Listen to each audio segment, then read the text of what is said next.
जो हमने Karachi transformation plan के अंदर जो वादे किए थे, वो मुझे बड़ी खुशी है कि वो सब चल रहे हैं। 10 लाख रुपए तक किसी भी अस्पताल में जाके अपना इलाज करवा सकेंगे। एहसास राशन है, 120 अरब रुपए इसके लिए निकालें।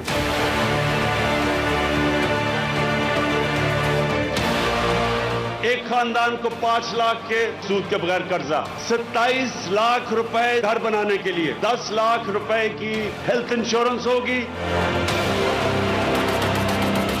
440 अरब रुपया 3 साल में हेल्थ इंश्योरेंस पे खर्च होगा, 47 अरब रुपए की 62 लाख स्कॉलरशिप।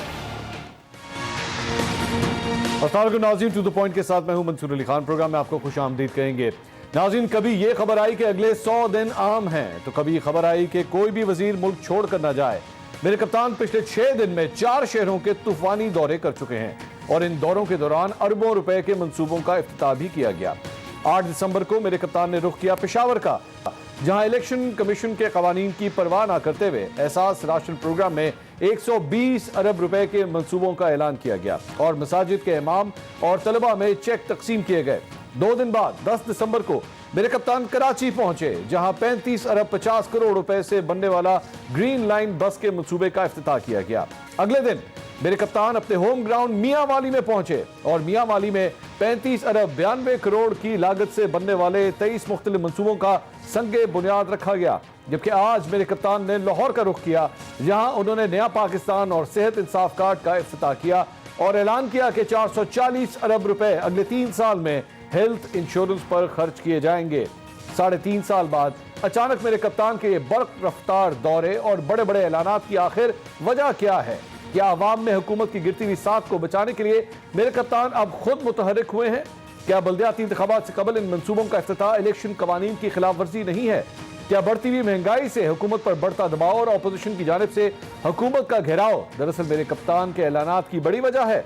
खजाने का मुंह खोलने की वजह कहीं ये तो नहीं कि मेरे कप्तान समझ हैं कि 2022 हुकूमत का आखिरी साल हो सकता है और उससे पहले कि देर हो जाए वोटर्स को खुश करने के लिए फंड का ऐलान कर दिया जाए, या हकीकी तौर पर मेरे कप्तान नया पाकिस्तान बनाने के लिए मुतहरिक हो चुके हैं? इन तमाम मामला पर बात करेंगे। अपने पैनलिस्ट का इंट्रोडक्शन कराता हूँ। पाकिस्तान तहरीक इंसाफ से हुमायूं अख्तर खान साहब आज हमारे साथ मौजूद हैं। मुस्लिम लीग नून से खुर्रम दस्तगीर साहब हमारे साथ हैं और पाकिस्तान पीपल्स पार्टी से कादिर खान मंदोखेल साहब हमें ज्वाइन कर रहे हैं। सबसे पहले माफ कीजिएगा, खुर्रम दस्तगीर साहब के पास जाएंगे। खुर्रम साहब, पिछला हफ्ता मंसूबों का इफ्तिताह, फीते कटना शुरू, अरबों रुपए के प्रोजेक्ट्स। आज लाहौर के अंदर बहुत बड़ा ऐलान किया उन्होंने, 10 लाख रुपए की हेल्थ इंश्योरेंस हर शख्स के लिए पंजाब के अंदर 1 जनवरी से इसका आगाज हो जाएगा, मार्च तक कंप्लीट हो जाएगा। लग इस तरह रहा है कि कप्तान जो है वो मास्टर ब्लास्टर इनिंग्स खेलना शुरू हो चुके हैं। मंजूर साहब, शुक्रिया, आपने मुझे मदऊ किया। जिस अवाम को फांसी घाट पर चढ़ा दिया है, महंगाई का फांसी घाट है, पाकिस्तान की खुद मुख्तारी का फांसी घाट है, एक बेरोजगारी का फांसी घाट है, 20,700 अरब रुपए के इजाफी कर्जे जो इस हुकूमत ने लिए हैं उसका फांसी घाट है, पाकिस्तान में जो खारजा पॉलिसी का इन्हदाम हुआ है उसका फांसी घाट है। तो जिस अवाम को इन्होंने फांसी घाट पर चढ़ा दिया है उसे कहते हैं हम आपको एक ताकत का टीका लगाएंगे। देखिए, ये हेल्थ स्कीम जो अनाउंस कर रहे हैं, ये तमाम जो स्कीमें अगर आप गौर करें तो इनमें एक कदर मुश्तरक है। बताइए। इमरान खान साहब का जो क्रिकेट के बाद का करियर है वो सिर्फ चंदा और खैरात इकट्ठा करने में है, और चूंकि वो ये समझते हैं कि शायद चंदा खैरात से उनके मामलात चले हैं तो कौम भी चंदे खैरात से चल सकती है। हाकमियत का जो मुतबादल है वो ये है कि आप इस तरह के प्रोग्राम अनाउंस करें। देखिए, सरकारी अस्पताल तो बेड़ा गर्क कर दिए, सरकारी अस्पताल में आज पैनाडोल भी नहीं मिल रही। तो वो जो 10 लाख रुपए का इन्होंने कहा जी प्रोसीजर हम अनाउंस करेंगे, भाई बात तो ये है कि हमें रोजाना का जो मामला है, पंजाब में अमन अमान की सूरत हाल इस वक्त मखदूश तरीन है, चाहे वो रिश्वत के हवाले से है, कत्ल के हवाले से है, डकैतियों के हवाले से है, छोटे पैटी क्राइम के हवाले से है, अगवा के हवाले से है, उसको दुरुस्त नहीं करना। स्कूल जो सरकार के हैं, जो अस्पताल हैं, उनको दुरुस्त नहीं करना। जो इंफ्रास्ट्रक्चर टूट फूट गया है 3.5 साल में, उसको ठीक नहीं करना। सारा जोर इस पर है कि भाई हम खैरात देंगे, हम ये कर देंगे, हम वो दे देंगे। तो गवर्नेंस का जो मामला है, इमरान खान साहब शायद मगरिब को तो बहुत अच्छी तरह जानते हो, लेकिन ये बात अब पूरी कौम को अच्छी तरह मालूम हो गई है। खुर्रम साहब मेरा सर एक पॉइंट ले लें, इसी पे पॉइंट ले लें। देखिए, आखिरी पॉइंट ये है, हाँ, इस महीने पाकिस्तानियों को जो बिजली के बिल आए हैं वो 37 रुपए 91 पैसे फी यूनिट के बिल आए हैं। ठीक है। और उनके ऊपर अभी हमें नवीद सुनाई गई कि 4 रुपए 75 पैसे मजीद बढ़ रहे हैं। तो ये जो आखिरी फांसी घाट है बिजली का, वो भी अब हमारे गले में आ गए। तो हमें इनसे क्या कि ये कौन सी खराद कर रहे हैं जिसको ये डिलीवर करने के भी काबिल नहीं है। ठीक है, ठीक है। अच्छा, कादिर खान मंदोखेल साहब, आज इमरान खान साहब ने जब इस हेल्थ कार्ड का इफ्तिताह किया तो बिलावल साहब ने भी बाद में एक प्रेस कॉन्फ्रेंस की और उन्होंने इसके ऊपर बड़ी तनकीद की। जरा पहले मैं नाज़रीन आपको सुना दूं कि इमरान खान साहब ने क्या कहा और बिलावल भुट्टो साहब ने अपनी प्रेस कॉन्फ्रेंस में क्या कहा। जरा सुनिएगा 1 मिनट के लिए। 440 अरब रुपया 3 साल में हेल्थ इंश्योरेंस पे खर्च होगा, ये कोई तसव्वुर भी नहीं कर सकता था। लेकिन ये सिर्फ हेल्थ इंश्योरेंस नहीं है, ये एक हेल्थ सिस्टम है। खान साहब ये शोशा दिखाने की कोशिश कर रहे हैं कि health card health card health card. जब वो हेल्थ कार्ड लेकर आते हैं, उस हेल्थ कार्ड पे एक लिमिट होता है। आपका एक दिन भी कोविड का आईसीयू का खर्चा वो हेल्थ कार्ड नहीं कवर करता है। सिंध हुकूमत आपका पूरा इलाज मुफ्त करवाता है। आपका वो हेल्थ कार्ड आपका एक दिन का heart surgery, open heart surgery, उस एक दिन का कवर नहीं करता। हम उस एक दिन का कवर करते हैं और आपका पूरा जिंदगी भर जो भी दवाइयां और सब कुछ आपको लेना है उसका भी हम ख्याल रखते हैं। ये नाज़रीन, आपने दोनों लीडरों की बात सुनी। कादिर साहब, ये बिलावल भुट्टो साहब की क्या ये तनकीद जायज है? चले वो शायद कोविड का नहीं करता, हार्ट सर्जरी का नहीं करता, लेकिन बाकी मसाइल अगर किसी को हो, किसी मेडिकल एड की जरूरत हो, 10 लाख रुपए का उसका हेल्थ इंश्योरेंस कवर तो है ना। फिर भी देखिए, पहली बात तो ये है कि जो भी वफाकी पॉलिसी ये बनाते हैं इमरान नियाज़ी साहब, इसमें बाकी सूबों के अलावा यकीनन उनको तो साथ दिया, इनकी हुकूमत सिंध को एतमाद भी नहीं दे रहा। और उसके बाद फैसला करने के बाद ये फरमाते हैं कि सिंध हुकूमत ये करे। नंबर 1 बात। खुर्रम दस्तगीर साहब ने जो बात की है कि 37 रुपए 91 पैसे बिजली का है, ये आखिरी वो है फांसी घाट। खुर्रम दस्तगीर साहब, ये आखिरी नहीं है। ये अगर आखिरी हो तब भी पाकिस्तानी जो है इसको तस्लीम करने को तैयार होंगे। जो IMF के साथ उन्हें शर्मनाक मुआहिदा किया है, या सऊदी अरब के साथ उन्हें सूद पे 4% 72 घंटे की अल्टरनेटिव पे लिए है, तो ये तो पूरा पाकिस्तान को उनकी, मैं नहीं कह रहा हूं, इनका खुद गवर्नर पंजाब कह रहे हैं कि पूरे पाकिस्तान को निगरवी रख दिया है। आज मुझे जो न्यूज देखी कि प्राइम मिनिस्टर साहब जा रहे हैं पंजाब और वो ब्रीफिंग देंगे गवर्नर पंजाब, तो वो ब्रीफिंग तो मेरा ख्याल में ये उसको देंगे कि भाई आपने पूरे पाकिस्तान को गिरवी रख दिया। सवाल ये है, हालात पाकिस्तान का ये है कि खारजा पॉलिसी हमारी इंतहा तक पहुंच गई, सीट पे हमारा कंप्लीट बंद हो चुका है। और अफगानिस्तान का सूरत ये है कि जिनके लिए हम दुनिया भर में भीख मांगने के और हम तस्लीम कराने के लिए मुहिम चला रहे हैं, वो हमारे खिलाफ बयान है। आइए देख ले उनका तर्जमान का बयान, जिसमें कहा कि पाकिस्तान में जमहूरी हुकूमत नहीं है, पाकिस्तान में वही हुकूमत है जो पिछले 20 साल से अफगानिस्तान में गासिब हुकूमत थी। यानी गो के करजई और अशरफ गनी की हुकूमत को कंपेयर कर दिए इमरान नियाजी की हुकूमत के साथ। तो सवाल ये, क्यों ये नौबत क्यों आए? डेरा इस्माइल खान में 2 जो हमले हुए हमारे पोलियो वर्कर्स के ऊपर, क्यों? सवाल ये, दाखिला पॉलिसी आपकी फेल, खारजा पॉलिसी आपकी फेल, माशी आपकी टीम हो तो पहले से ही आपका रसूख फेल हो चुका है। सवाल ये कि आखिर इस पाकिस्तान को ले जाना कहां चाह रहा है? अब आप देख रहे हैं इनकी नाइली और इनकी बेवकूफाना हरकत। असम्बली के इजलास आज 4 बजे तलब किया है, ओहो बाद में सोचा नहीं वो तो सारा स्टाफ को 20 तारीख तक छुट्टी दिए, वो इसी के इजलास हो रहा है और उसके बाद जाके 22 तारीख को करना पड़ा। तो आप इससे अंदाजा लगा रहे हैं इनकी नाइली और इनकी बेवकूफाना हरकतों की। शायद ये पूरा तावीज़ गुंडा पे पूरे मुल्क को चला रहा है। अच्छा, मैं अब हमायूं साहब को भी मौका देना। आप लोग दोनों ने काफी तनकीद कर ली इनके ऊपर। हमायूं साहब, सर ऑपोजिशन ये कहती है कि जी बेशक आप लोगों ने ठीक है ये हेल्थ कार्ड वगैरह आपने इशू किया है, लेकिन बाकी जो मसाइल हैं उसकी वजह से लोगों का जीना दोभर हो चुका है, इस हेल्थ कार्ड सिस्टम से भी कोई ज्यादा फर्क नहीं पड़ेगा? आई थिंक जी एक जो कामयाबी हुई है पीटीआई की गवर्नमेंट की, वो ये हेल्थ कार्ड सिस्टम है। हेल्थ कार्ड आपको मालूम है कि केपी में और पंजाब में तो पहले से मौजूद था। मैंने अपने हलके में खुद 30,000 घरानों में जो पुराना हेल्थ कार्ड था 7 लाख वाला, और वो इंतहाई उससे मदद हुई है लोगों की। अच्छा। इसमें कोई शक नहीं कि ये सोशल सेफ्टी नेट्स जो हैं एहसास प्रोग्राम के तहत, इसमें माशरे के हर तबके के लिए हम मूव किए हैं, चाहे वो ख़वातीन हों, चाहे वो बेवाएं हों, या यतीम बच्चे हों, या किसान हों, या ताजर हों, या नौजवान हों। बड़ा मैसिव एक प्रोग्राम है, और इसको हम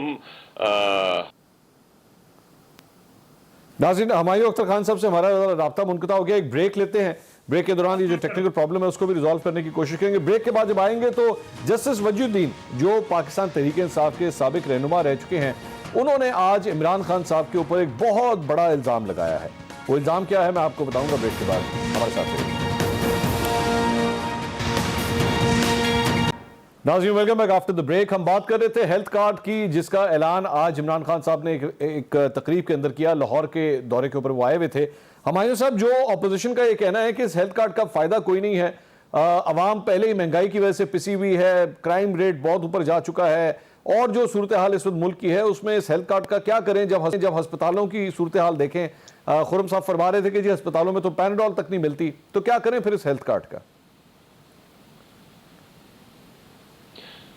देखिए, 75 साल होने को हैं इस मुल्क में, और 4 मरतबा पीपल पार्टी और PMLN वफाक में हुकूमत बना चुके हैं। 6ठी बार है पीपल पार्टी की सिंध में, और 5 मरतबा PML पंजाब में हुकूमत कर चुकी है। और हमने एक अवाम की फलाह बहबूद का कदम उठाया है जो कि ये लोग तो नहीं कर सके। और हमारा जो भरपूर एहसास प्रोग्राम है जिससे माशरे के हर तबके को मदद मिलती है, चाहे वो बेवाएं हों, या यतीम बच्चे हों, या नौजवान हो, किसान हो, ताजर हो, मजदूर हो, तकरीबन लगभग 300 बिलियन रुपए तक का प्रोग्राम है। सारी दुनिया में अमीर ममालिक हों या जो भी हों, उसमें ये सोशल सेफ्टी नेट्स होते हैं जो हमने कामयाबी के साथ इनका इनेकाद किया है।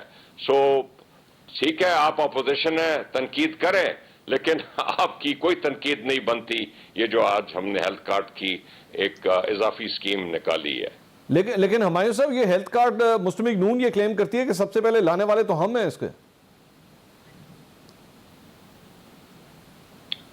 मेरी याद में तो नहीं है वो, अगर तो मुझे बता दें कब उन्होंने कौन सा हेल्थ कार्ड पेश किया। चला दें 31 दिसंबर 2015 की, जब मियां नवाज शरीफ ने सेहत कार्ड को लॉन्च किया था, और यही वाली स्कीम थी कि 10 लाख रुपए तक की सर्जरी आप करवा सकते हैं। उस वक्त लॉन्च किया गया था केपी और पंजाब। ये तस्वीरें इस वक्त स्क्रीन के ऊपर चल रही हैं, जो इसमें हुमायूं साहब, वो खुरम साहब खुद भी नजर आ रहे हैं। 31 दिसंबर 2015 को जो है वो इसकी ये लॉन्चिंग हुई थी, और खुरम साहब जिसका जिक्र, जी खुरम साहब। जी, मैं खुद भी चूंकि वहां मौजूद था, मैं उसका गवाह हूं, क्योंकि उसका पूरा इंश्योरेंस का मैकेनिज्म था, वो स्टेट लाइफ इंश्योरेंस के हवाले किया गया था, वो उसको मैनेज करे। उन्होंने ही वो सारा निजाम डिवाइस किया था जिसके तहत ये किया गया। मैं सिर्फ दोबारा अपनी बात दोहराता हूं, हेल्थ कार्ड अपनी जगह पर है, लेकिन हेल्थ कार्ड सरकारी अस्पतालों, सरकारी डिस्पेंसरियों की तबाही का मुतबादल नहीं हो सकता। जो हजारों लाखों पाकिस्तानी इस वक्त सरकार के अस्पतालों में जा रहे हैं, चाहे वो केपी है, पंजाब में खास तौर पर जहां बहुत बड़ी तबाही हुई है, उनको आज सरकारी अस्पतालों में कोई फैसिलिटी या तो अवेलेबल नहीं है, या उन सब पर इमरान खान साहब ने फीसें लगा दी हैं। और असल में जो ये पूरा प्रोग्राम है कि पाकिस्तान के बहुत सारे सरकारी जो इदारे हैं उनको माफिया के हवाले किया जा रहा है इस इंश्योरेंस के नाम पे, ठीक है, कि जहां जो है वो ऑलरेडी सरकारी अस्पताल काम कर रहे हैं, उसकी जगह इंश्योरेंस जो है उसकी कोई समझ नहीं आती कि जहां ऑलरेडी नहीं सर, मैं अभी ये रख लेते हैं ना सर, खुरम भाई एक चीज सामने रख लेते हैं, अभी पता लग जाता है। मैं एक बात कह सकता हूँ जी, एक बात कह सकता हूँ हमायूं साहब के उन इलाकों में जहां हेल्थ फैसिलिटी एक बात कम है, सर हमायूं साहब की जरा बात सुन ले खुरम भाई, मयार के मौजूद नहीं है, वहां लॉन्च किया गया था। जी हमायूं साहब जी। अच्छा ठीक है, सो आप कम से कम ये तो ना कहें कि हमारे हेल्थ कार्ड में आप कह रहे हैं आपने पहले निकाल लिया, लेकिन हमारा अच्छा था ये वाला बुरा है, ये उससे बहुत सुपीरियर किस्म की स्कीम है। तो कम से कम मुझे खुशी है कि आप इस कॉन्सेप्ट पे एग्री करते हैं, कॉन्सेप्ट अच्छा है। दूसरा ये कहना इस वक्त कि पाकिस्तान के सरकारी अस्पताल केपी में और पंजाब में तबाह हो गए हैं और आप लोग शायद अमेरिका के अस्पताल छोड़ के गए, ये कहां से आपके पास ये इंफॉर्मेशन आ रही है? जरा मुझे इसके सबूत तो दें, जरा को फैक्ट्स और फिगर्स तो दें, ये जो क्लेम है आपका। जी मैं जरूर देता हूं जी। मैं तो मंजूर साहब, मैं जिस का बराह रास्त मुझे तजुर्बा है कि गुजरांवाला के अस्पताल में जब 2008 में हमारी हुकूमत आई तो 4 करोड़ रुपए का दवाइयों का बजट था, जो बड़ा बहुत ही नाकाफी था। जब हमारी हुकूमत गई ने अपनी मुद्दत मुकम्मल की तो 40 करोड़ रुपए का बजट था और मुकम्मल तौर पर दवाइयां मुफ्त थी, तमाम पर्ची फीस खत्म कर दी थी, किसी प्रोसीजर की पैसे जो हैं वो अवाम से चार्ज नहीं की, जब वो 5 रुपए की पर्ची थी वो भी खत्म कर दी थी और बाकायदा उस सारे प्रोसेस को स्ट्रीमलाइन और कंप्यूटराइज और इस बात को यकीनी बनाया गया था कि जो लोग इमरजेंसी में जाते हैं उनसे इससे बगैर पूछे कि वो इस काबिल है खर्चा करने के, उनको वो तमाम दवाइयां मुफ्त प्रोवाइड की जाती। नए प्रोसीजर्स जिसमें हम सीटी स्कैन है, एमआरआई स्कैन है, जो नए एक्सरे स्कैन है, वहां जो है वो जो आईसीयू की फैसिलिटी फ्री थी, वहां डायलिसिस की फैसिलिटी फ्री थी, वहां जो है जो हेपेटाइटिस सी के जो टीके हैं, पहले तो हमने हमारी हुकूमत ने वो जो लाखों रुपए का कोर्स था उसको हम 35,000 पर लेकर आए और सरकारी सर इसका जवाब मैं सिर्फ ये कह रहा हूं कि ये हमारा जाती तजुर्बा है कि ये सिर्फ गुजरांवाला की कहानी नहीं है। मैं पंजाब के अस्पतालों तक तो ये कह सकता हूं कि डिस्ट्रिक्ट हेडक्वार्टर हॉस्पिटल अभी इमरान खान साहब बहुत सारे जब DHQs के वहां गए विजिट करें तो हर वहां जाके हैरान रह गए कि जी वो ये तो अस्पताल नया बना हुआ है, चाहे वो डेरा गाजी खान है चाहे वो अटक है। हमायूं साहब एक काम कर लेते हैं सर, मैं चलें आप ही से पूछ लेता हूं, I am pretty sure, I trust your word कि आप बिल्कुल अपने मतलब अपनी कॉन्शियस के साथ जो है ये जवाब देंगे। आप खुद अपना इलाज जो है वो किसी सरकारी अस्पताल कराने के लिए कभी जाएंगे? आपको हेल्थ कार्ड के ऊपर मंसूर सर मैं आ रहा हूं, कादिर भाई आ रहा हूं जी। हमायूं सर देखिए मंसूर खान, हमारे जो अस्पताल हैं वो 75 साल से जैसे चल रहे हैं वो चल रहे हैं, उसमें बेहतरी लाई जा सकती है, लेकिन ये मुझे कोई ना कहे कि उनके दौरों में जो मैंने 60 साल से ऊपर से पीपल पार्टी बैठी है, 40 साल से ऊपर ये बैठी है कि उनके दौरों में इधर अमेरिका के अस्पताल थे जो अब थर्ड वर्ल्ड के अस्पताल बन गए, वही अस्पताल हैं, वही बजट्स हैं। कम से कम एक चीज हुई है कि जो हर दूसरे दिन डॉक्टरों का एहतजाज हो रहा होता था PMLN गवर्नमेंट के खिलाफ पंजाब में, वो अब बंद हो गया है, वही अस्पताल चल रहे हैं। तो मुझे ये बिल्कुल ना बताएं कि आप कोई बर्तानिया के NHS के अस्पताल छोड़ के गए थे और अब हमने उनको खराब कर दिया। हम अगर कुछ हुआ तो बेहतरी लाए हैं उनमें। ठीक, कादिर साहब वांट्स टू से समथिंग। जी कादिर भाई। देखिए पहली बात तो ये है कि जो हुमायूं साहब बता रहे हैं कि हेल्थ कार्ड हम दिए, ये हेल्थ कार्ड ऐसी जैसे वो इंश्योरेंस पॉलिसी आप लेते हो और जब खुदा न खास्ता कोई एक्सीडेंट में मारा जाता है फिर मुझे पता होता है एज ए वकील कि उसके क्लेम के लिए वो कितने धक्के खाने पड़ते हैं। इसी तरह इस अस्पताल के कार्ड के लिए और फिर खुद अगर ये हेल्थ कार्ड दे रहे, कोई अगर मजबूर आदमी इलाज भी करा रहा हो तो हुमायूं अख्तर साहब बता रहे 75 साल से जो अस्पताल आ रहे हैं उसी अस्पतालों से इलाज कराना पड़ेगा, कोई आगा खान से नहीं कराना पड़ेगा। नंबर एक बात। दूसरी बात उन्होंने की है कि एहसास नहीं इसमें कादिर भाई आपकी इंफॉर्मेशन जरा मैं अपडेट कर दूं, इसमें सिर्फ सरकारी अस्पताल नहीं है, इसमें आप दीगर अपनी मर्जी के अस्पताल से भी जाके इलाज करा सकते हैं। एक बात। दूसरी बात ये कि आजकल के जो हेल्थ इंश्योरेंस कार्ड्स हैं, मैं तो जारी बात है क्योंकि मैं भी एक एम्प्लॉय हूं और हमारा भी हेल्थ इंश्योरेंस कार्ड होता है। It is not that complicated. आपने सिर्फ कार्ड ले जाके वहां रिसेप्शन पे दिखाना है कि जी ये मेरा हेल्थ इंश्योरेंस कवर है, मेरा आप इलाज करें, वो इलाज कर देते हैं आपका। अच्छा, पहली बात तो ये है पहली बात तो ये है कि ये तो इसने उसी तरह जैसा 162 अरब का कराची पैकेज ऐलान किए, 1100 अरब कराची पैकेज ऐलान किए और 120 अरब पूरे पाकिस्तान के लिए जो कोरोना की वजह से लोग या महंगाई की वजह से, ये उसी तरह होगा। ये तो फिर साल के आखिर में पता चलेगा कि पाकिस्तान में जो आगा खान लेवल की या लियाकत नेशनल लेवल के अस्पताल, उसमें कितने मरीज इनके कार्ड पे इलाज करा चुके, ये बात की बात है। अब आइए हमारे तरफ सिंध में। अच्छा, अब सिंध में आइए, बताइए। आपको पता है कि आगा खान अस्पताल और इंटरनेशनल लेवल का यहाँ पे 10 जिलों में NICVD के नाम से दिल का अस्पताल है, जो यहाँ पे दिल जैसे मरीज जहां से 10 लाख से कम इलाज नहीं होता था, पूरा पाकिस्तान से लेके और अफगानिस्तान के सारे मरीज आ रहे हैं, यहाँ से फ्री इलाज करा रहे हैं, जिसको NICVD कहते हैं। और 10 जिलों में यहाँ अस्पताल बड़े आगा खान लेवल के बने हुए और स्टैंड बाय गाड़ियां तकरीबन हर चौराहे पे मौजूद है, नंबर 1। उसके साथ साथ बेनजीर ट्रॉमा सेंटर के नाम से कराची में अस्पताल बना है। मैं इन दोनों मेहमानों को, PTI के और नून लीग के दोस्तों को दावत देता हूं, आइए मैं आपको विजिट करता हूं। आपको इंटरनेशनल लेवल का अस्पताल नजर नहीं आया तो जो मर्जी हो। नंबर 2, ठीक है। तीसरा, आपको पता है कि अल शफा हॉस्पिटल इस्लामाबाद पिंडी में लिवर ट्रांसप्लांट कराते थे, वो 50 लाख से लेके 75 लाख तक उसकी फीस होती थी। यहाँ पे सिंध हुकूमत ने बिलावल भुट्टो साहब की सरबराही में या गंबट शहर में एक किडनी हॉस्पिटल के नाम से, ट्रांसप्लांट हॉस्पिटल के नाम से बना हुआ है, जो पूरे पाकिस्तान के आसपास यूरोप और दूसरे दुनिया से भी लोग आते हैं, उसमें फ्री इलाज कराते हैं। तो आप मुझे बताओ, आप एक कार्ड आदमी को देते हो, हमने तो पूरे का पूरा अस्पताल खोल दिए, हमने तो पूरे इंटरनेशनल लेवल के फैसिलिटी, मेडिकल फैसिलिटी छोड़ दिए। दूसरी बात, जो असास प्रोग्राम की बात कर रहे हैं, ये जालसाजी का प्रोग्राम है। इस वजह से बेनजीर इनकम सपोर्ट का प्रोग्राम का नाम इन्हें जालसाजी से असास रख दिए।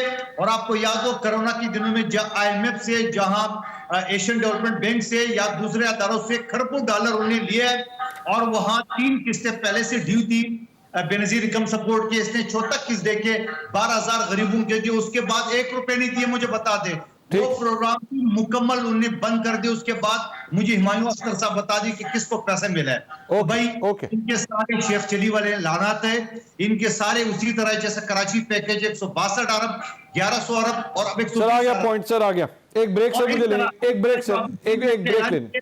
एक अनकंप्लीट प्रोजेक्ट का 7 जिलों में 1 जिले और 1 जिले का 1 रोड का वो ग्रीन लाइन बना है, वो भी नवाज शरीफ साहब के दौर में 90% मुकम्मल हो चुका है। 10% उन्हें पिछले 3.5 साल में भी मुकम्मल नहीं किए। अभी भी इमरान नियाजी साहब का स्पीच देखे, इसने कहा जनवरी के वस्त में ये प्रॉपर चलेगा। इसका मतलब अनकंप्लीट प्रोजेक्ट को उन्हें इफ्तिताह किया है, न जाने किस खौफ से। मैं यही तो पूछ रहा हूं, मेरा तो सवाल ही सर ओपनिंग में ये था कि ये इतने फीतों पे फीते क्यों कट रहे हैं? एक हफ्ते के अंदर इतने फीते कट गए, आखिर इसकी वजह क्या? तो समझाएं आप लोग, मुझे समझाएं। एक ब्रेक मुझे ब्रेक लेने दे, ब्रेक के बाद मैं वापस आता हूं। नाज़रीन, ये सवाल भी अपने पैनलिस्ट के सामने रखेंगे और उसके बाद जो इल्जाम लगाया है साबिक जज सुप्रीम कोर्ट जस्टिस वजीउद्दीन साहब ने, उस पर भी बात करेंगे। इमरान खान साहब पे बहुत संगीन इल्जाम उन्होंने लगाया। एक ब्रेक के बाद हमारे साथ रहिए।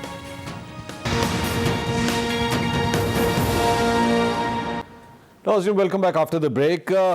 इससे पहले कि मैं गुफ्तगू को मजीद आगे बढ़ाऊं, साबिक जज सुप्रीम कोर्ट जस्टिस वजीउद्दीन साहब पाकिस्तान तहरीक इंसाफ के एक बड़े अहम रहनुमा रह चुके हैं और बल्कि सदारती इंतखाब के अंदर एक बार पाकिस्तान तहरीक इंसाफ के वो उम्मीदवार भी थे जब उन्होंने ममनून हुसैन साहब के खिलाफ जो है वो सदारती इलेक्शन लड़ा था। पाकिस्तान तहरीक इंसाफ ने उनको रिकमेंड किया था। उन्होंने इमरान खान साहब के ऊपर एक बहुत संगीन इल्ज़ाम लगाया है एक प्रोग्राम के अंदर। क्या फरमाया है उन्होंने? अब हुमायूं अख्तर साहब, I think you are the right person to answer this. Jahangir Tareen साहब के साथ आपके फैमिली लिंक्स भी हैं, आप दोनों एक ही जमात में इकट्ठे सियासत भी करते रहे हैं। अब आप ही की जमात के सरबरा के हवाले से जस्टिस वजीउद्दीन साहब ने यह बड़ा संगीन इल्ज़ाम लगाया कि जहांगीर तरीन साहब इमरान खान साहब का घर चलाने के लिए, बनी गाला का घर चलाने के लिए 50 लाख रुपए दिया करते थे हर महीने। पहले तो मैं ये बताऊंगा कि इस तरह के हजरात जो कि पार्टी में रह चुके हों, जब पार्टी के अंदर होते हैं और जब ये चीज़ें देखें, उस टाइम पे इल्ज़ाम लगाया करें।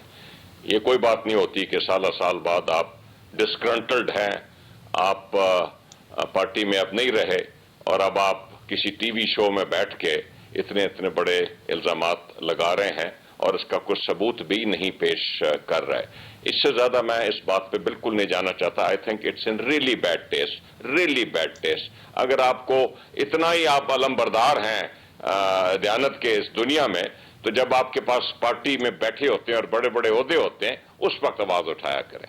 अच्छा, वैसे हुमायूं साहब, जस्टिस वजी ने तो एक्चुअली उस वक्त भी आवाज उठाई थी जब इंट्रा पार्टी आपके इलेक्शंस हुए थे, तो उस वक्त भी जो उन्होंने अपनी रिपोर्ट बनाई थी, उस उन्होंने जहांगीर तरीन साहब के खिलाफ ही वो रिपोर्ट बनाई थी, लेकिन इमरान खान साहब ने उस वक्त उस रिपोर्ट को बिल्कुल साइडलाइन कर दिया था, उसे एक्सेप्ट ही नहीं किया था, और अल्टीमेटली फिर जस्टिस वजी को जो है वो पाकिस्तान तहरीक इंसाफ छोड़नी पड़ी। मंसूर, वो आपकी वो जहांगीर तरीन का एक सियासी इशू हो सकता है, एक इलेक्शन हुए जिसमें एक रिपोर्ट बनाई गई, लेकिन ये बिल्कुल एक और नौइयत का इल्जाम है जो जज साहब ने अभी लगाया है, एक जाती नौइयत का इल्जाम है। आई थिंक आप जहांगीर तरीन साहब आपके बड़े अच्छे दोस्त हैं, आप उनसे खुद वेरीफाई करा लीजिए। अच्छा, चलें, ठीक है। खुर्रम साहब, ये वैसे जो दलील दे रहे हैं हुमायूं साहब, ये तो वैसे सारी सियासी जमातों के साथ होता है, आपकी अपनी जमात के साथ भी आप फेस करते हैं। चौधरी निसार अली खान मुस्लिम लीग नून के बारे में पता नहीं क्या क्या आप कुछ कहते हैं, वो पार्टी के अंदर नहीं है, तो इसको भी उसी पर राय में लिया जाए कि एक साबिक रहनुमा जो है पार्टी छोड़ चुके हैं, अब वो इल्जाम लगाते रहे, उससे क्या फर्क पड़ता है? जी, लेकिन इल्जाम पहले जो दूसरे बहुत सारे मामलात हैं उनको वो सपोर्ट कर रहा है। मसलन इमरान खान साहब ने कहा कि मैंने तोशा खाना कि मुझे किसी ने पैसे दिए, उसके मैंने 20% जमा कराए और बाकी पैसों से मैंने अपने घर की सड़क बना ली। और आज तक वज़ीर आज़म इमरान खान ने तोशा खाना के जो तफसीलात हैं, तोहफे उनको मिले हैं जो गालिबन करोड़ों रुपए के होंगे, उनकी तफसीलात कौम के सामने वो नहीं ला सके। ठीक है। फिर उनका कॉन्डक्ट ये भी है कि पूरे मुल्क में गरीबों की छतें गिरा दी, लेकिन अपना जो 300 कनाल का घर है उसको सिर्फ 11 लाख रुपए में उनको कोर्ट ने रेगुलराइज कर दिया। ये वही कोर्ट है जो पाकिस्तान के गरीबों को कोई लीवे देने के लिए तैयार नहीं था, लेकिन इमरान खान को उसने लीवे दे दिया और उन्होंने लीवे ले भी लिया। वो कई दफा इस्तिस्ना ले चुके हैं। और जो इनकी हुकूमत का कॉन्डक्ट है, जिसके जरिए हमने ये देखा है कि जब इमरान खान की काबीना 11 लाख टन चीनी एक्सपोर्ट करने की इजाजत देती है और वो चीनी जो 55 रुपए की होती है वो 110 रुपए की हो जाती है, और चीनी बनाने वाले जो हैं वो कई 100 अरब रुपए कमाते हैं, तो सवाल खड़े होते हैं। जून 2020 में अगर आपको याद हो, जब इन्होंने कीमतें कम कर दी और फिर गायब हो गया और फिर कीमतें बढ़ाई गई और उस पर रिपोर्टें आ गई कि जनाब ये तो इस पे कई 100 अरब रुपए फिर कमाए गए हैं ऑयल मार्केटिंग कंपनीज की जानिब से। तो इमरान खान साहब का कॉन्डक्ट एज पर्सनल भी और एज प्राइम मिनिस्टर भी उस पर बहुत ज्यादा सवालात थे, लेकिन उन्होंने इसका क्या जवाब दिया? उन्होंने जवाब ये दिया है कि उन्होंने अपने आप को, अपनी काबीना को नैब के कानून में तरमीम करके एनआरओ दे दिया कि जनाब काबीना के मामलात जो हैं, चाहे वो जिस तरह के भी हों, चाहे वो काबीना वालों को उनके जो प्लांट हैं बिजली के महंगे वाले जो फर्नेस ऑयल चलते हैं, उनको जो सस्ते प्लांट थे गैस वाले उनको बंद करके वो महंगे वाले प्लांट जो काबीना वालों को चलाए गए या जिन्होंने चीनी में कई 100 अरब रुपए कमाए, उनको इस्तिस्ना है और इमरान खान को इस्तिस्ना है नैब के कानून से कि हम तो जब वो इस तरह के कॉन्डक्ट उनका है, और यहाँ इसमें मैंने सब वो बातें की हैं जिसमें कोई डिस्प्यूट नहीं है, कोई ये नहीं कह सकता कि जी गलत बात है, तो फिर सवालात तो उठेंगे। तो जो जस्टिस वजीउद्दीन का बयान है वो जाकर इन तमाम चीजों को मजीद तकवीयत दे रहा है कि इमरान खान का जो कॉन्डक्ट है वजीर आज़म बनने से पहले भी और उसके बाद भी उनकी ईमानदारी के बारे में बहुत गंभीर सवालात हैं। कादर खान मंदोखेल साहब, आप खुद भी मतलब लीगल फ्रेटर्निटी से आप ताल्लुक रखते हैं, ये एक साबिक जज हैं सुप्रीम कोर्ट के, और वो जब इतनी बड़ी बात कर रहे हैं, इतना बड़ा इल्जाम लगा रहे हैं, आप जानते हैं, आपने खुद भी बल्कि पाकिस्तान तहरीक इंसाफ की एक रहनुमा को डेफेमेशन का नोटिस भेजा हुआ है। सर, ये तो एक क्लासिक केस ऑफ डेफेमेशन नहीं बन सकता? इमरान खान साहब एक्चुअली अगर एक सूट फाइल करें तो इमरान खान साहब को तो डेफेमेशन के अंदर जो है वो अच्छी खासी रकम मिल सकती है। मेरे ख्याल में उनको लेने के देने पड़ जाएंगे। उसकी वजह ये मंसूर खान साहब, ये प्राइम मिनिस्टर के जो खर्चात है या जो प्राइम मिनिस्टर तनख्वाह है, तो आप समझ लो इतने पैसों में तो उनके कुत्तों को गोश्त भी नहीं आता है, नंबर एक बात। और ये आपको याद है जहांगीर तरीन जहाज लेके घूमता था पूरे पाकिस्तान में। सर उनके पास कुत्ते नहीं है सर, अब मतलब आप इस तरह की बात ना करें, अब नहीं रखते कुत्ते वो। कुत्ते तो पाले हुए ना इसने? नहीं सर अब नहीं पाले हुए सर, छोड़ दिए, खत्म कर दिए उन्होंने। बनी गाला में इसने कुत्तों के साथ तस्वीरें सब आए ना भाई, मैं इल्जाम तो नहीं लगा रहा हूँ, तो कुत्ते तो पाले हुए, तो जारी बात है कुत्ते तो खाएंगे ना, सब्जी तो नहीं खाएंगे, गोश्त खाएंगे, तो वो गोश्त का वो तो उसके तनख्वाह में पूरा नहीं होता है। दूसरी बात ये इसीलिए हम पहले कहते थे जो एटीएम जहांगीर तरीन, अपना हलीम खान, ये सारे तो एटीएम थे। अच्छा नहीं भी थे एटीएम थे। आप मुझे बता दो कि इमरान खान साहब इतनी बड़ी महल, और हम साहब ने बताया कि 11-12 लाख रुपए में उसने रेगुलाइज करा है। मैं उस केस में बैठा हुआ था सुप्रीम कोर्ट में, जबकि लोगों के घर तोड़ दिए कराची, इस्लामाबाद, हर जगह पे। अब सवाल ये कि लोग इल्जाम नहीं लगाता है अपना वजीउद्दीन साहब ने पहले भी बात की है, फॉरेन फंडिंग केस आज 7 साल हो गए पड़ा हुआ है पेंडिंग। उसके असल में क्या होता है, इनके दुनिया भर से जो खैरात ज़कात चंदे आते हैं उससे उनका घर भी पलता है, और उनकी बहनों का अकाउंट भी 40 अरब और 70 अरब हो जाता है, वो भी आपके सामने। और फिर 4 करोड़ दुबई में किसी कंपनी में सूद पे लगाए, वो डूब गए। मैं आपको अनियर कह रहा हूं, मुझे चैलेंज कर दे इमरान न्याजी साहब। और फिर सवाल ये कि दुनिया भर से जब ये पैसे लेते थे, उन्हीं पैसों से उनके घर चलते थे, और ये फिर नया नया अस्पताल खोल लेते हैं। कि जैसे मैं अब नाम नहीं लेता हूँ, बहुत सारे हमारे मुल्क में बहुत सारे इस तरह प्रोजेक्ट होते हैं जो कि चैरिटी पे लोग शुरू करते हैं, जिससे उसका घर भी चलता है, और उस प्रोजेक्ट में भी, क्योंकि जारी बात है लोग पैसे क्यों देंगे, एक प्रोजेक्ट दिखाएंगे तो पैसे देंगे, तो प्रोजेक्ट दिखा के ये पैसे लेते थे, और उसका अलीमा खान साहब और दूसरी बहन का 40 अरब और 70 अरब आपके सामने। अब सवाल ये है वजीउद्दीन कादिर भाई को ऐसा इल्जाम ना लगा देना कि नोटिस आपको भी आ जाए तो मुझे भी आ जाए, प्लीज इस चीज का ध्यान रखिएगा। सर मैं हाजिर हूं नोटिस। आप तो वकील है, मैं वकील नहीं हूं भाई, आपका तो रोज का काम है ये। मेरी बात सुनो, नोटिस आएगा तो ये खुद फंसेगा इस वजह से कि इसके इतना बड़ा महल का खर्चा कौन पूरा कर रहा है, पैसे कहां से आ रहा है। हाँ होता ना, इसकी तो सोर्स आप कोई नहीं है। नहीं, हुमायूं साहब को पता होगा सर, उनके लीडर हैं, ये कैसे हो सकता है उनको ना पता हो।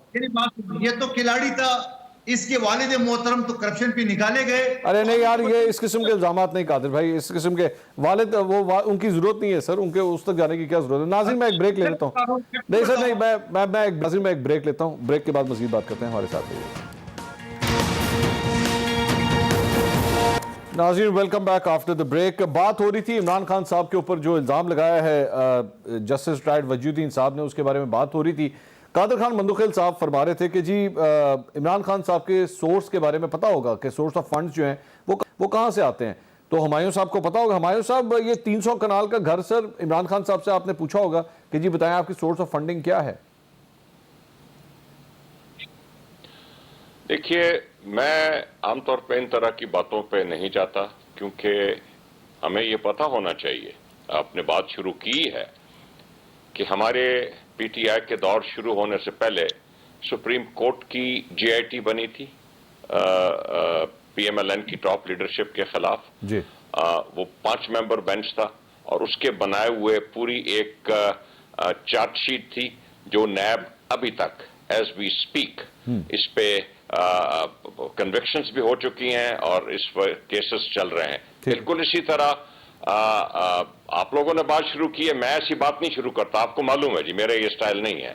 बिल्कुल इसी तरह पीपल पार्टी की टॉप लीडरशिप के खिलाफ सुप्रीम कोर्ट की बनाई हुई जीआईटी थी, और सारे के सारे जो केस चल रहे हैं आज उस वक्त से हमारे दौर से पहले के चल रहे हैं।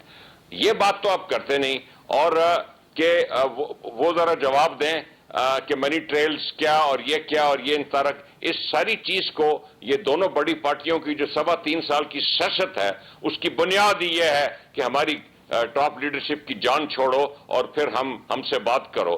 हम पे एक जस्टिस वजीउद्दीन ने एक टीवी शो पे इल्जाम लगा दिया है, हमारी जवाब तलबी हो रही है उस पर कि 300 कनाल का। आपको ये भी मालूम है कि सुप्रीम कोर्ट के सामने एक आई थिंक पीएमएलएन ने केस किया था इमरान खान के खिलाफ, उन्होंने 40 साल पुराने एक डॉक्यूमेंट जमा कराया था जिसमें ये 300 कनाल भी शामिल था, और जिसमें जो टैक्स अथॉरिटी था उनके पास ये सारे शवाहिद मौजूद हैं। तो मुझसे टीवी पे ये चीज ना पूछे, पहले ये हमें बता दें जो आपके एक्चुअली केस चल रहे हैं। हुमायूं साहब, the question was not this कि 300 कनाल का घर बना किस तरह, मैंने ये क्वेश्चन नहीं किया था।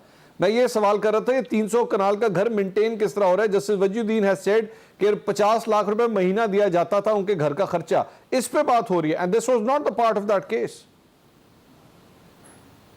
सर, मंसूर अली खान, ये इल्जामात हैं। मैं इमरान खान साहब कोई पढ़े लिखे आदमी हैं, बहुत मशहूर क्रिकेटर थे, इनके अपने सोर्सेज ऑफ इनकम हैं, वो टैक्स रिटर्न फाइल करते हैं, आप लोग वो जाके देखें। सर देखे थे ना, अथॉरिटीज को पूछना चाहिए कि तुम्हारा 300 कनाल पे घर है और तुम 300 कनाल के घर के खर्चे कैसे पूरा करते हो? ये तो इल्जाम तराशी है ना जी कि फलां एटीएम है, फलां एटीएम है, ये है वो है। ये तो सवाल पूछ लो जी खुरम साहब, गो अहेड प्लीज। जी देखिए, हम 300 कनाल की रेगुलराइजेशन पर सवाल है क्योंकि गरीबों के घर गिराए गए हैं हजारों की तादाद। लेकिन अभी जो लेटेस्ट सवाल ऑडिटर जनरल ऑफ पाकिस्तान की तरफ से आया है कि जी उन्होंने सिर्फ 120 अरब जो कोविड की स्पेंडिंग थी उसका तज्जिया किया और उन्होंने उसमें कहा कि 40 अरब की उसमें बहुत गंभीर, ये नहीं कोई माइनर, बहुत सीरियस किस्म की वहां एम्बेजलमेंट और करप्शन और बेज़ाब्तियां हुई हैं। तो इसका मतलब है कि वो जो 1200 अरब रुपया था, अगर आप उसी हिसाब से देखें तो रफली उसमें से 400 अरब रुपया तो खाया गया है इस हुकूमत पे। नहीं, लेकिन खुरम साहब उसका जवाब ये होता है, नहीं खुरम साहब उसका जवाब ये होता है कि ऑडिट रिपोर्ट में, आप भी जानते हैं, you know it quite well, audit report में एतराजात होते हैं। एतराजात को ये कह देना कि ये करप्शन हो गई है, these are two different things. मैं यही जानना चाहता हूं कि उन्होंने ये एतराजात वाली रिपोर्ट जो थी वो 6 महीने प्राइम मिनिस्टर हाउस ने दबाई क्यों रखी? इसी तरह तोशा खाना का जो मामला है उसको दबाकर क्यों रखा हुआ है कि भाई अभी आप क्यों नहीं बता रहे कौम को कि आपको कितने करोड़ रुपए के फंड्स मिले हैं, वो आपने किस तरह इस्तेमाल किए हैं, आप तोपों का क्या किया है? लेकिन वो ओपननेस देने चले पूछ, हमायूं साहब wants to answer sir, release करें। हमायूं साहब वांट्स टू आंसर। हमायूं साहब, एक बात आखिरी करना है कि सवाल यही है कि अगर जब आप 20,700 अरब के कर्जे लेंगे और पाकिस्तान के अवाम के ऊपर अपनी नालायकी और बदइंतजामी की वजह से एक मुहीब तरीन महंगाई से उनका कत्ल करेंगे, तो ये सारे सवाल एक दफा नहीं बार बार उठेंगे। हमायूं साहब दो तीन चीजें। अगर तो कोई पॉलिटिकल नॉविस बात कर रहा होता तो मैं मान लेता, लेकिन खुरम दस्तगीर सीनियर पॉलिटिशियन है, पॉलिटिकल खानदान है, हुकूमतों में रह चुके हैं, पार्लियामेंट्स में रह चुके हैं, और ये ऑडिटर जनरल, आपने मंसूर अली खान बिल्कुल सही बताया, ऑडिटर जनरल सारी उम्र जब हम मिनिस्टर बनते हैं या मिनिस्टर बन के चले भी जाते हैं तो जो ऑडिट पॉइंट्स होते हैं ऑडिटर जनरल के, वो हम फिर भी भुगत रहे होते हैं, वो ऑडिट पॉइंट्स होते हैं। हाँ। और ये हुकूमती फंड्स जो कि एलोकेट हुए होते हैं वेरियस मिनिस्ट्रीज को, ये उसके फंड्स होते हैं। ये किसी की जात के खिलाफ ये कोई नैब नहीं होती, एफआई नहीं होती जिसने इंक्वायरी की हो। तो इस पे मेरे ख्याल बात हो गई, 1-2 दिन आप लोगों ने टीवी पे शोर मचा दिया, अब आगे चलते हैं। इसमें कोई जवाब नहीं बनता आपकी फर्दर तनकीद का। जी खुरम साहब, आपको जवाब मिल गया? जी मैं तो आगे चलूंगा, मैं तो दोबारा आ जाऊंगा कि भाई पाकिस्तान में इस हुकूमत के दौर में जो घी 150 रुपए था हमारे दौर में, वो आज 450 रुपए लीटर क्यों है? भाई हमें बताएं। चले आगे। चीनी सर एक चीज सर आगे, खुरम भाई क्यों है सर? आगे चले और हमें ये ना सुनाइए मुझे प्लीज, अज़राए करम, ये जरूर हुकूमत की तरफ से आता है कि देखिए जी पूरी दुनिया में महंगाई है, पूरी दुनिया में 5% महंगाई है, पाकिस्तान में 20% महंगाई है। सर आपको एक चीज सुनानी है खुरम भाई, जरा सुन तो लेना, आपको एक चीज सुनानी है सर। सर एक चीज सुनानी है, जरा टाइम बड़ा कम है, जरा सुन लीजिएगा। नाज़रीन, ज़िमनी इंतखाबात होने जा रहे हैं PP 260 के अंदर, और वहां पे अली मूसा गिलानी जो पाकिस्तान पीपल्स पार्टी के रहनुमा हैं, जो कैंपेनिंग कर रहे हैं, उन्होंने अपनी तनकीद की है और तनकीद का निशाना बनाया है नवाज शरीफ साहब को। जरा मैं टॉपिक थोड़ा सा चेंज करना चाह रहा हूं, सुनिए क्या फरमा रहे हैं अली मूसा गिलानी साहब। माजरत, कोई शेर नहीं है, बकरी खल शेर दी निशान शेर दा बात अपोजिशन है, आवाम छड़ के कले चले जाते हैं, इसे वह तो खड़े हो जाओ, को चलो निकलो, अपने लीडर को लेके आओगे, मुल्क चलेगा, फिर चाहे लाहौर ही बैठा रहे पर बैठे तो सही। ये पंजाबी में गुफ्तगू हो रही थी। मंदोखेल साहब, कुछ समझ आया आपको ये क्या फरमा रहे हैं अली मूसा गिलानी साहब? नवाज शरीफ साहब के बारे में कह रहे हैं जी शेर की खाल के अंदर बकरी है और वतन अपना छोड़ के चले गए, वापस नहीं आते। सर जब वतन छोड़ के गए थे तब तक वो आप लोग बड़ा सपोर्ट करते थे, आज आप लोग इस बात को उठा रहे हैं? देखिए, आपको पता है कि इलेक्शन के दिनों में सियासी पार्टी एक दूसरे के खिलाफ बयान देते हैं। अच्छा, इसको उसी तरह समझा जाए। आप जारी बात है, इससे वहाँ इलेक्शन हो रहा है तो नून लीग हमारे खिलाफ करेंगे, हमारे रहनुमा नून लीग के खिलाफ वो करेंगे, तो इसको आप इस नजर से न लड़ाएं। मैं लड़ा रहा हूँ। आज बात करें इस कठपुतली हुकूमत की कि IMF के कहने पे एडिटर जनरल की जो रिपोर्ट सामने आई 6 महीने बाद 40 अरब कोरोना के गद में उनने गबन किया है। नहीं सर, गबन ना कहें ना सर, एतराज है ये, गबन का लफ्ज ना इस्तेमाल करें अभी। तो क्या कहूं, चोरी कहूं? ऑडिट ऑब्जेक्शन, ऑडिट है सर, ऑडिट ऑब्जेक्शन है। 40 अरब शुरू से गायब है। ऑडिट ऑब्जेक्शन है और कुछ नहीं है। नहीं, वो 40 अरब तो है ही नहीं सिरे से। अच्छा है, चले बहुत बहुत शुक्रिया कादिर खान मंदुखिल साहब, खुर्शीद साहब और हुमायूं अख्तर खान साहब। नाज़रीन, प्रोग्राम के आखिर में अच्छी तजवीज़ दी है कादिर मंदुखिल साहब ने। सियासी बयानात होते हैं, कैंपेनिंग के दौरान चलता रहता है, इतना सीरियस ना लिया करें इन बातों को। कल दोबारा मुलाकात होगी। अल्लाह हाफ़िज़।